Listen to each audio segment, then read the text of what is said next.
Damos gracias a Dios este día en nuestro corazón, un día bastante fresco, diríamos por algunos algo frío, pero el Señor calienta nuestro corazón con su fuego, ¿verdad? Amén. Su fuego de amor está en nosotros. Vamos a hablar hoy acerca de una serie, va a ser en dos partes. Vamos a hablar acerca de Emmanuel, que como dice la Escritura, traducido es Dios con nosotros. Y esta la dividimos en dos partes. La primera parte vamos a hablar acerca de la obediencia y la segunda parte va a tener que ver con la humildad. Y esto es en anticipación a lo que es la Navidad o la venida, el nacimiento de nuestro Señor en medio nuestro. Nosotros tradicionalmente lo hacemos el 25 de diciembre como el día de su nacimiento, y no vamos a entrar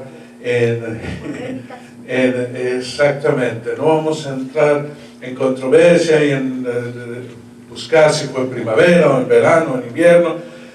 Simple y sencillamente el Señor nace, y nace en nuestro corazón, y no importa el día del calendario. Ahora, tradicionalmente lo hacemos en este tiempo. En los tiempos de guerra, sobre todo en la Primera y Segunda Guerra Mundiales, una de las cosas que traía algo de esperanza en medio de tanta destrucción era el día de Navidad. Ese día de Navidad mayormente se respetaba y nadie mataba a nadie.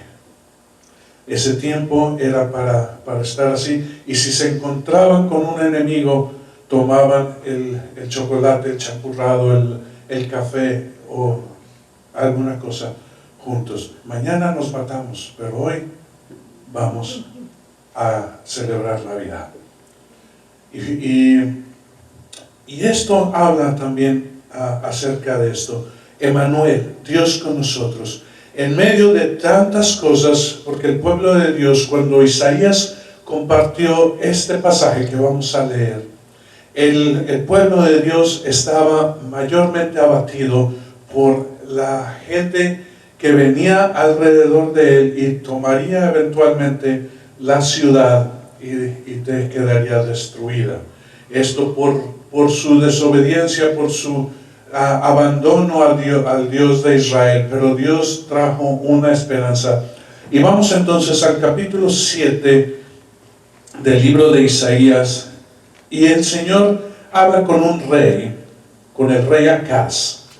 En profecía le dice, Isaías pide una señal, y dijo, no voy a pedir una señal, pero dice, Dios te dará una señal, y esta es la señal de la cual habla. Capítulo 7, entonces, versículos 14 y 15, y dice, por tanto el Señor mismo os dará señal. He aquí, la Virgen concebirá y dará a luz un hijo, y llamará su nombre Emmanuel. Comerá mantequilla y miel hasta que sepa desechar lo malo y escoger lo bueno. Y continúa ahí diciendo acerca de lo que acontecería en ese tiempo. Continúa diciendo, porque antes que el niño sepa desechar lo malo y escoger lo bueno, la tierra de los dos reyes que tú temes será abandonada.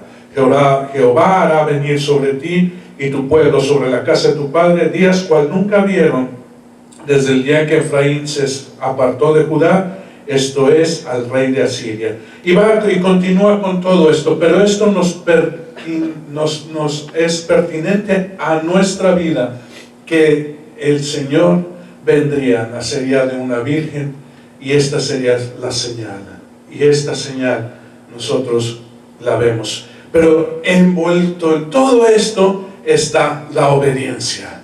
La obediencia está puesta en todo esto. De otra forma, nunca hubiera acontecido podríamos decir, esta señal. Iba a decir este milagro, pero es el Señor mismo quien dijo que lo iba a hacer. Y si Él lo va a hacer, no lo voy a llamar milagro, lo voy a llamar un hecho. Amén, porque esto es lo que dijo Él.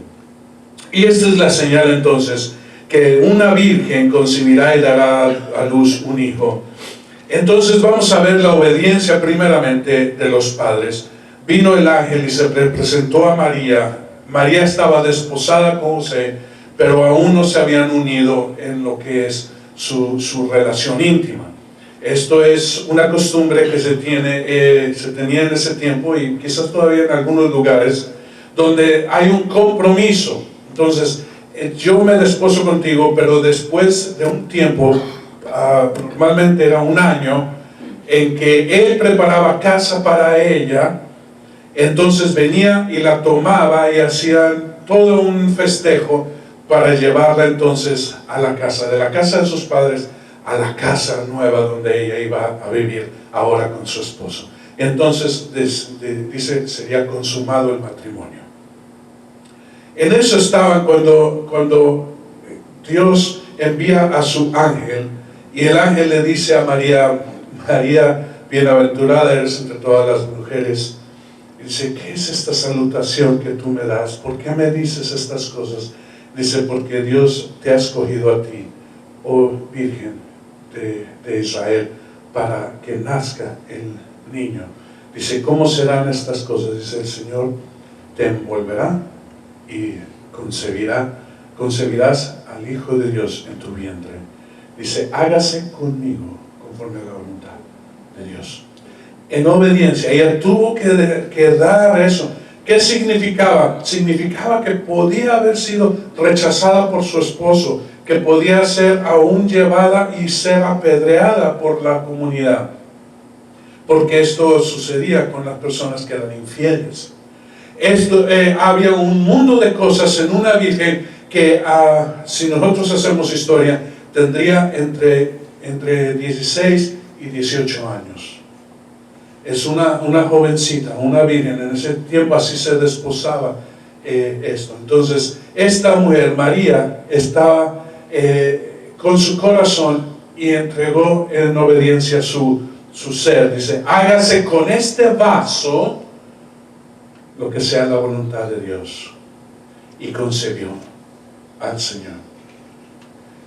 También habló Dios con José, porque José pues se dio cuenta que María estaba embarazada y dijo: la voy a dejar en secreto. Y esto lo hacía para que ella no fuera entonces perjudicada, porque si hacía esto, entonces ella no quedaba marcada, sino que él la había abandonado, y esto es lo que él planeaba. Pero Dios envió un mensaje en sueños y le dijo: José, no temas temor de tomar a tu mujer María, porque lo que está en su vientre no es de hombre, sino es de Dios. Y José dijo: amén. Entonces tenemos a un hombre que toma una posición que no es fácil, y en obediencia entonces de una mujer y de un hombre que protege a esa mujer, vino el Salvador a este mundo. Y vino de una forma muy increíble, porque ellos estaban en la región de Galilea. Ahí es donde se conocían, pero ellos eran de Belén. Y a un rey se le ocurrió hacer un censo. Y en el censo, fíjense que estas cosas suceden, y suceden no por casualidad, sino para que se cumpla la Escritura, porque el Salvador vendría a nacer en Belén. Entonces dijo: se va a hacer un censo, pero la gente no va a ser censada donde vive, sino donde nació. Entonces todo Israel tuvo que tomar un tiempo de viaje. Y imagínense que entonces de repente todos los inns, los hoteles o los lugares de hospedaje pues se llenaron. Y en ese tiempo venía ya María en sus días ya cumplidos para dar a luz, y venía de viaje, y llegaron a Belén. Y llegando a Belén, dice, buscaron dónde hospedarse y no encontraron ningún lugar. Pero la persona que tenía este lugar de hospedaje le dijo: mira, ya tengo todos los cuartos llenos, tengo todo lo demás lleno, ya no cabe nadie. Dice: pero si tú gustas, puedes ir al establo y hacerte un lugar allí para que no pases la noche en la intemperie, y puedes hacerlo ahí. Y ellos dijeron, vamos. Allí, en este lugar, en este precioso lugar, lleno de olores de animales, de ruidos que no son propios para el nacimiento de un bebé, allí nació el Salvador del mundo. Pero no se quedaron allí, sino que pasado un tiempo, el rey fue visitado por unos magos de Oriente, y los magos de Oriente le dijeron, venimos a buscar al rey de Israel. Dice, ¿otro rey? Si yo soy el rey. Dice, ¿cuál rey? Dice, venimos por un mensaje, por una profecía, venimos siguiendo la estrella, y la estrella se ha parado aquí en este lugar, en Belén. Tú no sabes dónde está, oh rey de Judea. Y dijo, no, pero vayan ustedes, y cuando lo encuentren, vienen y me dicen. Y pues fueron allí y encontraron a Jesús. Ahora, no encontraron a Jesús recién nacido, encontraron a Jesús de cerca de 2 años. Esto, tradicionalmente, ustedes van a ver los nacimientos con Jesús y María y José, y los pastores y los 3 magos, que les llaman reyes magos, viniendo con sus presentes. Pero esto no es así, porque esto sucede casi 2 años después. Esto no es inmediatamente. Entonces no me pongan los nacimientos junto con los santos reyes, ¿okay? Si no lo vamos a poner. Ahora, si tú lo quieres poner, pues adelante, ¿verdad? Nadie te va a decir que no. Ahí pones a Gaspar, Melchor y Baltasar. Bueno, ahí los puedes poner a los 3 si tú quieres, pero correctamente esto sucede casi 2 años después, y les traen sus regalos y todo. Pero dice que entonces fueron advertidos de irse de ese lugar e ir a Egipto. Otra vez de viaje, otra vez de nuevo, salir y juntar tus 3, 4 trapos y vámonos otra vez de viaje. El viaje de Belén a Egipto no es un viaje corto. Tienes que atravesar el desierto. Es una cosa muy pesada, sobre todo para una familia con un hijo pequeño. Pero Dios los protegió en el viaje, y fueron en obediencia, y se quedaron allá hasta que el rey muere. Y entonces le dijo en sueños también Dios, ya es tiempo de regresar. De nuevo, otro viaje, otra obediencia. Pero llegando al área, a la región donde es Belén, que es Judea, el hijo del rey ahora era el que estaba reinando. Ya había muerto el rey que buscaba, el que mandó matar a todos los niños, pero su hijo ahora estaba ahí, y se tuvieron temor. Entonces dice, vámonos a Nazaret. El viaje de Belén a Nazaret no es tampoco fácil, sino que tienen que atravesar toda esa región, quizás pasar alrededor de Samaria. No pueden cruzar Samaria porque eran judíos, pero alrededor, en obediencia, van y se establecen en Nazaret, para que entonces se cumpliera la escritura donde dice que el Señor sería llamado Nazareo. Todo esto tiene que ver con obediencia. Obediencia de ellos, obediencia de los padres, obediencia también del Hijo. Jesús se tiene que someter a los padres. Ellos hacían un viaje. Todo esto está lleno de viajes, ¿saben? Si ustedes van a la historia de Israel, y sobre todo en la historia de Jesús, está lleno de viajes. El Señor estaba de viaje todo el tiempo. ¿Ven? Cada año ellos iban al templo. Cada año ellos iban y llevaban ofrendas al templo. Entonces, ir de Nazaret a Jerusalén, que está bien cerca de Belén, donde nació el Jesús, tenían que ir para allá. Y es otra vez en caravana. Ahora, esto no lo hacían solo, sino que se iban en caravanas. Las caravanas tenían algo en particular. Las mujeres y los niños pequeños iban por un lado y los hombres iban por otro lado. No caminaban juntos, estaban quizás adelante o atrás o por dos caminos, pero no iban juntos.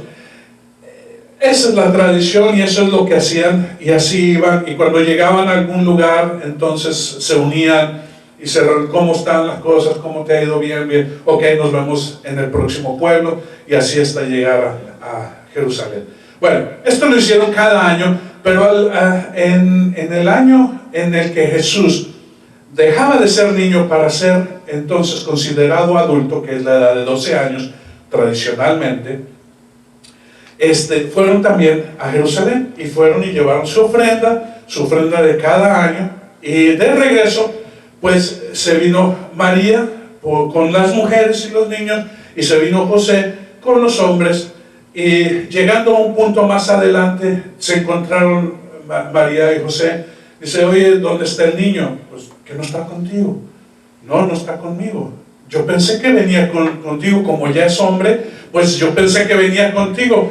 María, pero si es hijo, todavía es niño, vendría contigo. Y en eso estaban, lo buscaron, no lo encontraron. Regrésate a Jerusalén. Y de regreso a Jerusalén se pusieron a buscar al niño en todo lugar. Y alguien le dijo, parece que hay un niño que está hablando ahí con unos ancianos del templo. Dice, ¿será el niño que ustedes buscan? Pues vamos, y lo encontraron. Y Jesús estaba hablando con los ancianos, hablando cosas que no son propias de un niño, sino de una persona con una sabiduría increíble. Y los ancianos estaban con la boca abierta. Y María vino, Jesús, ¿qué estás haciendo? Mujer, fíjate, no le dijo mamá, mujer, ¿qué no sabes que en los negocios de mi padre me es necesario estar? Dice, chamaco, yo no sé si le jaló las orejas, pero le dijo, eres todavía hijo de casa y te regresas con nosotros. En obediencia se sujetó a sus padres y regresó. Quizás a regañadientes, no haciendo una bravata, pero dijo, volteando el cielo, Padre, en obediencia, no es mi tiempo. Y regresó. Pasarían otros 18 años hasta que él cumpliría sus 30 años, cuando él entonces tomó vida pública. Es cuando entonces nosotros lo encontramos en unas bodas, en la boda de una pareja, donde María fue invitada. Ya José no estaba, no habla de la muerte de José, pero ya no estaba José. Entonces María lleva a Jesús a la fiesta y dice, acompáñame, hijo, vamos a la fiesta, a esta celebración. Y Jesús la acompañó porque todavía no iniciaba su tiempo de ministerio público, pero ya era su tiempo, y ya había sido bautizado por Juan. Y entonces, estando ahí en la fiesta, se les acaba el vino.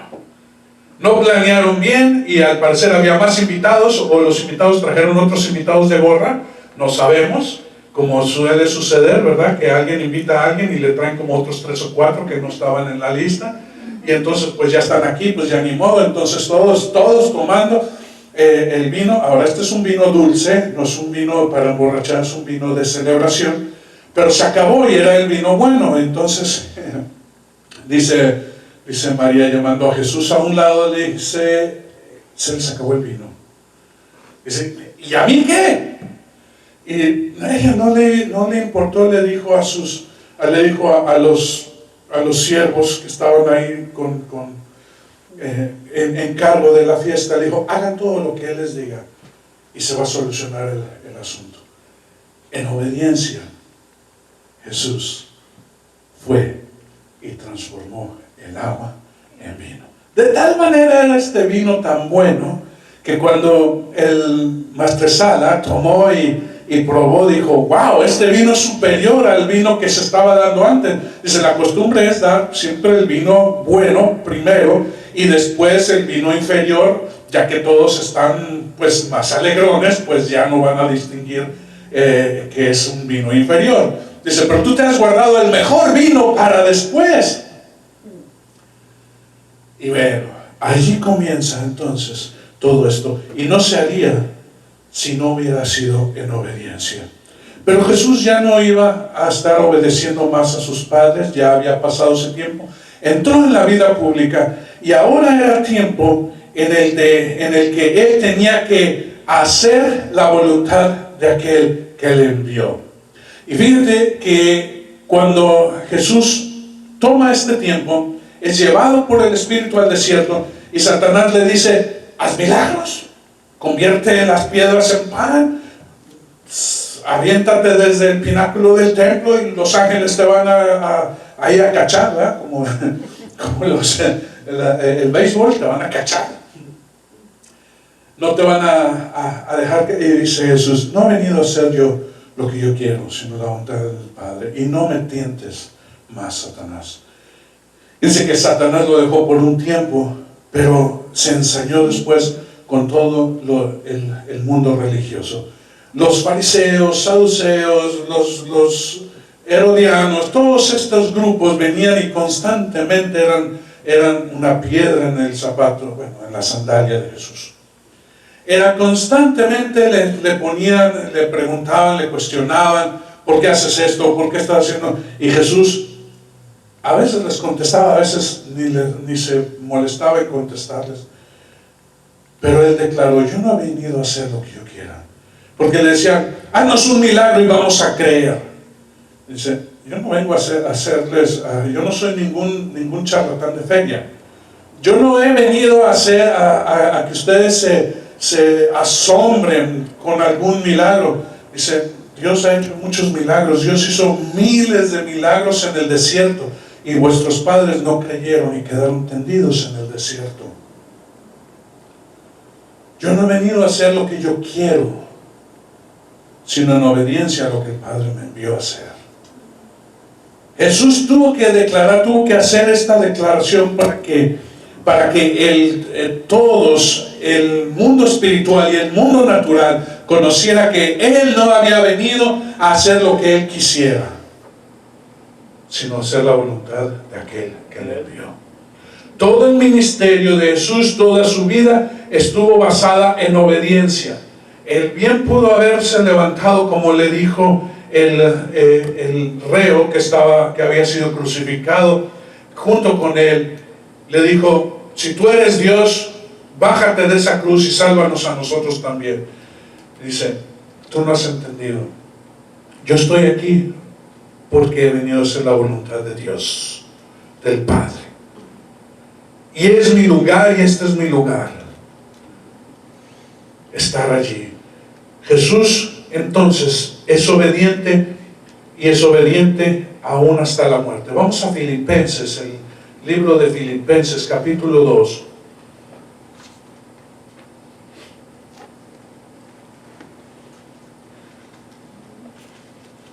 Solamente vamos a ver el versículo 8. La semana que entra, cuando hablemos de humildad, vamos a leer un poco más acerca de este pasaje. Si tú gustas leer un poco más, léelo en casa. Solamente vamos a leer el versículo 8.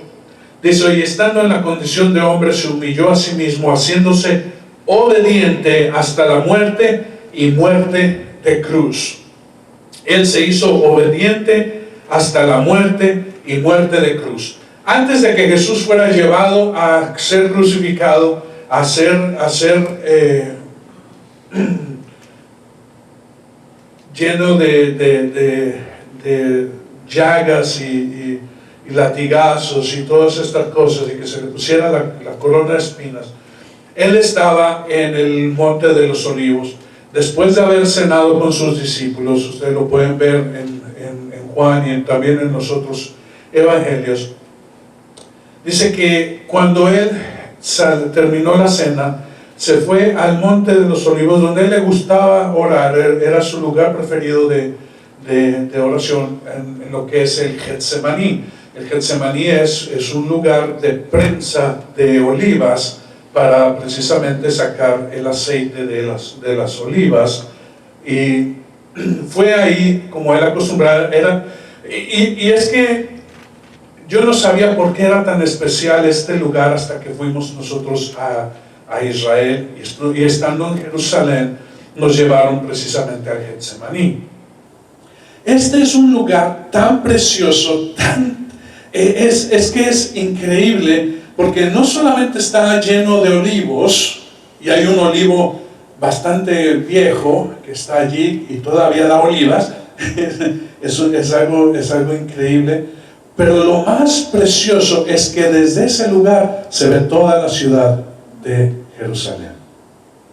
Desde el monte de los olivos, que está enfrente del lado oriental de lo que es la ciudad de Jerusalén, desde ese lugar se ve la puerta oriental, la cual está cerrada, y en algún tiempo hablaré con ustedes acerca de esto, porque tiene que ver con la profecía o con la visión que tuvo Ezequiel acerca del templo. Pero desde allí, desde ese lugar, en el monte de los olivos, se ve toda la ciudad.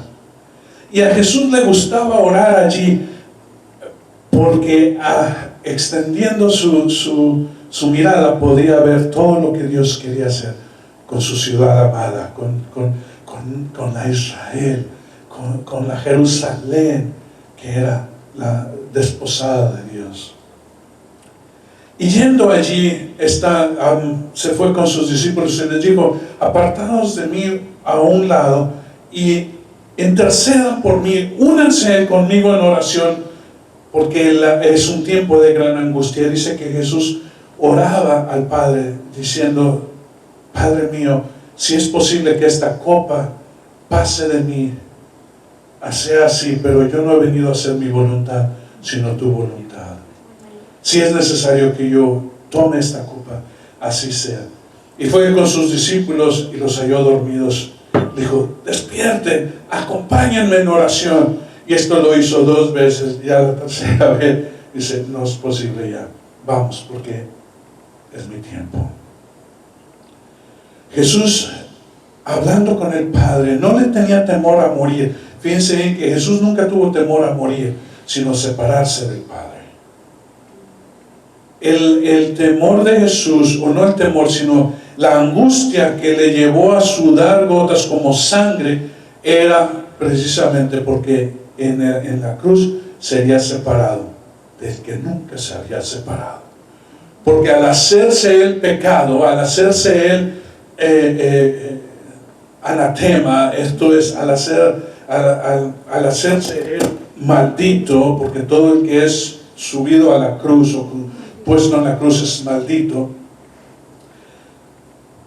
él entonces no podía tener comunión con Dios. Se habría hecho pecado para que, muriendo él, muriera todo eso allí y pueda traer entonces redención, justificación a nuestra vida, y que nosotros no tengamos que morir, sino solamente él, a través de su obra, tener vida.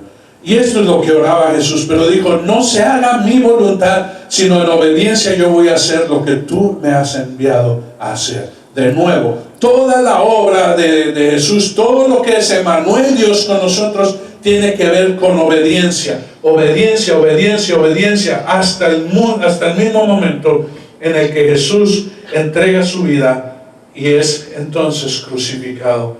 Muere el Señor y es consumado, como Él dijo: consumado es. Esto es, se ha terminado.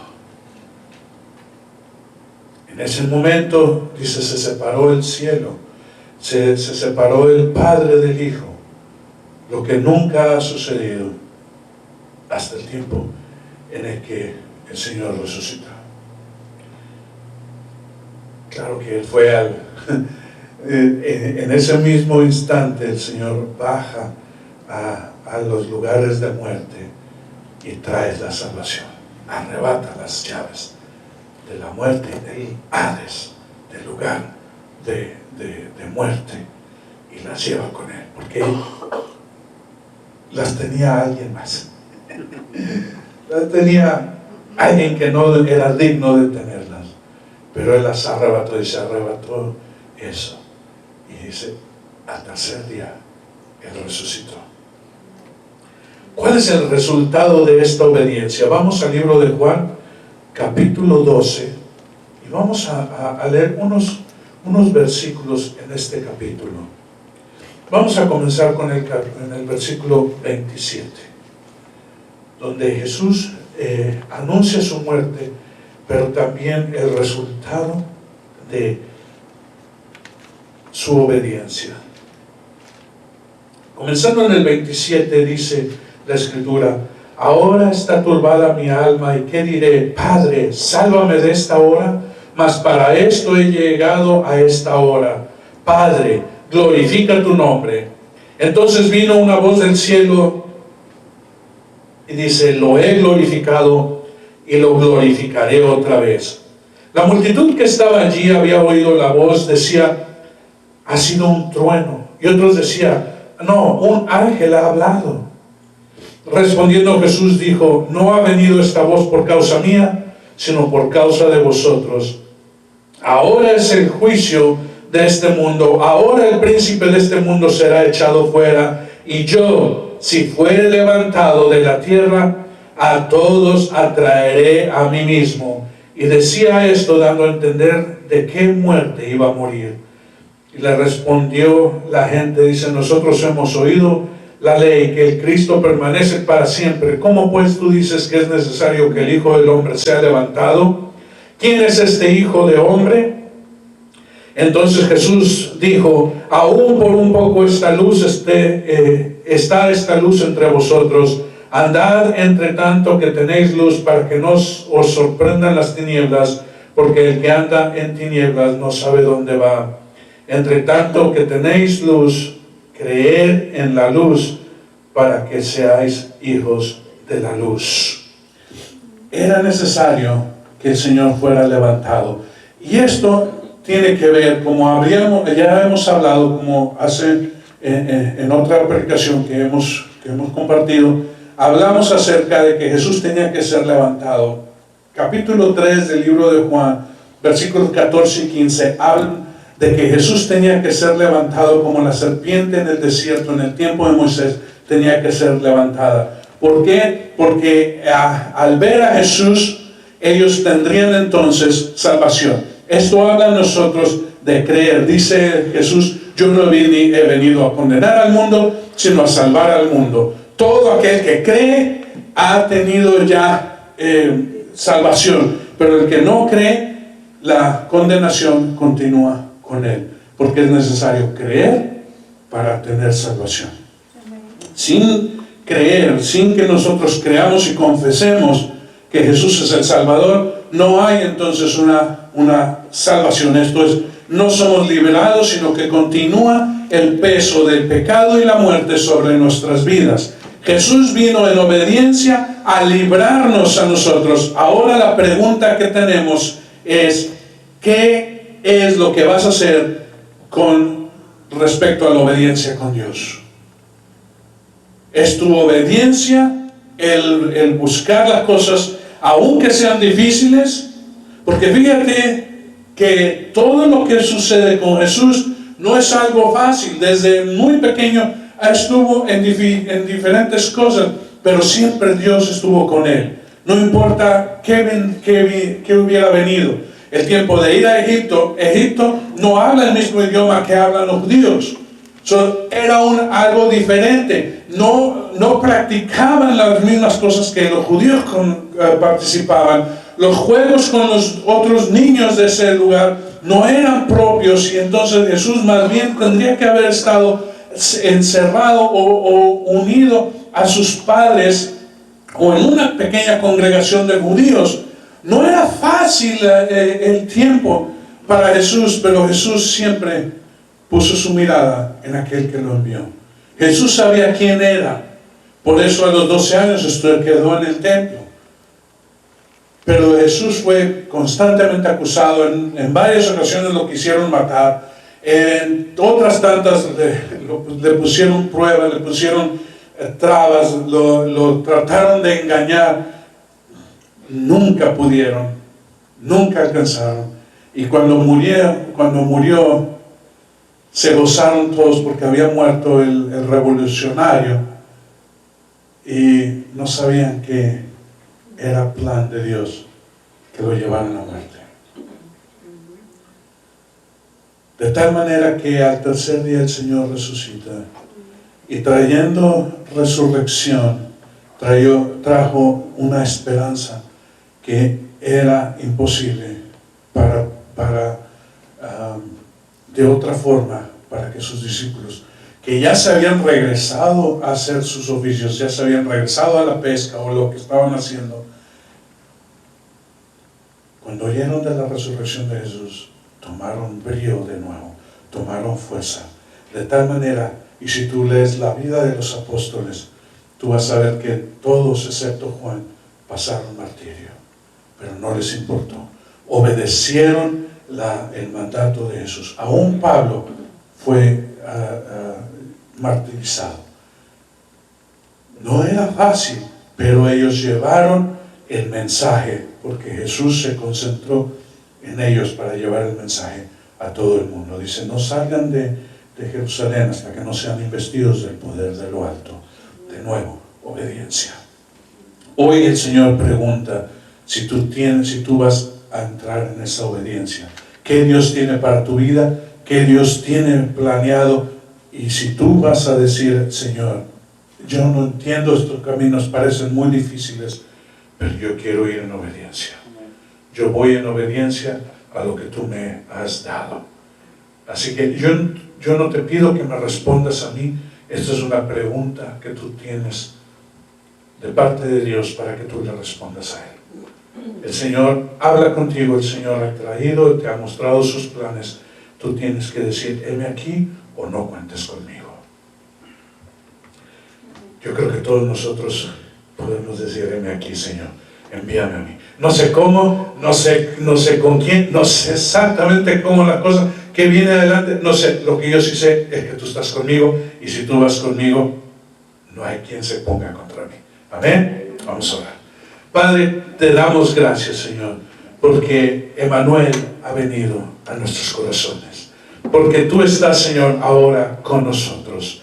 Y Señor Santo, has traído también esto, y hemos visto, Señor, que a través de la obediencia nosotros hemos llegado a alcanzar el fruto, el resultado de tu obra. Señor, tu obediencia nos ha llevado a nosotros a la salvación, a la justificación, a ser redimidos, Señor, y ahora podemos entrar en la gloria del reino de los cielos. Gracias, Señor, por tu obra. Gracias, Señor, por tu obediencia. Gracias, Señor, por todo lo que hiciste y lo que ahora haces en mí. Heme aquí, Señor, envíame a mí. Señor, yo me comprometo a ser obediente, Padre, con los planes que tú tengas para mi vida. En el nombre de Jesús oramos. Amén. Amén. Gloria sea a Dios.